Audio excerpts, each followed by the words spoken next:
અમારી ચેનલને સબસ્ક્રાઇબ અને વિડીયોને લાઇક કરવાનું ભૂલશો નહીં, જેથી અમે આ તમામ કાયદાની માહિતી આપ સુધી પહોંચાડી શકીએ. કલમ 71 વારંવાર ગુનો કરનારાઓ માટેની શિક્ષા. જે કોઈ વ્યક્તિ કલમ 64 અથવા કલમ 65 અથવા કલમ 66 અથવા કલમ 70 હેઠળ શિક્ષાને પાત્ર ગુના માટે અગાઉ દોષિત ઠરેલ હોય અને ત્યારબાદ ફરીથી તેવી કલમો હેઠળ શિક્ષાને પાત્ર કોઈ ગુના માટે દોષિત ઠરે, તેને આજીવન કેદ એટલે તેવી વ્યક્તિના બાકી રહેતા કુદરતી આયુષ્ય સુધી લંબાવી શકાય તેવી સખત કેદની અને દંડની શિક્ષા કરવામાં આવશે. કલમ 72 અમુક ગુનાઓ વગેરેનો ભોગ બનેલી વ્યક્તિની ઓળખ પ્રગટ કરવા બાબત. 1.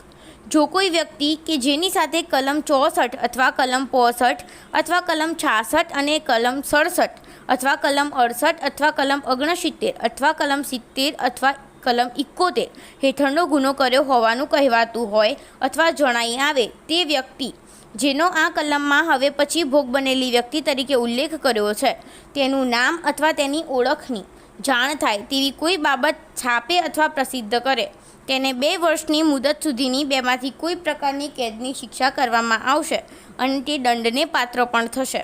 2.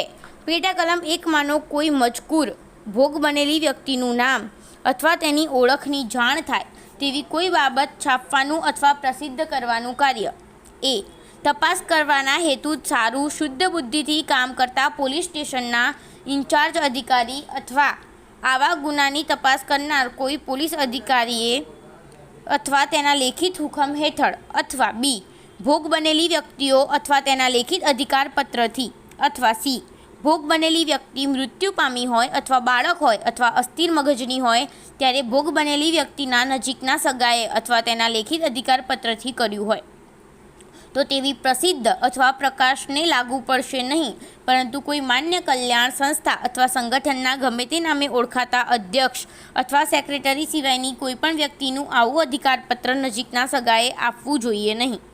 સ્પષ્ટીકરણ. આ પેટા કલમના હેતુઓ માટે માનવ કલ્યાણ સંસ્થા અથવા સંગઠન એટલે કેન્દ્ર સરકારે અથવા રાજ્ય સરકારે આ અર્થે માન્ય કરેલ કોઈ સમાજ કલ્યાણ સંસ્થા અથવા સંગઠન.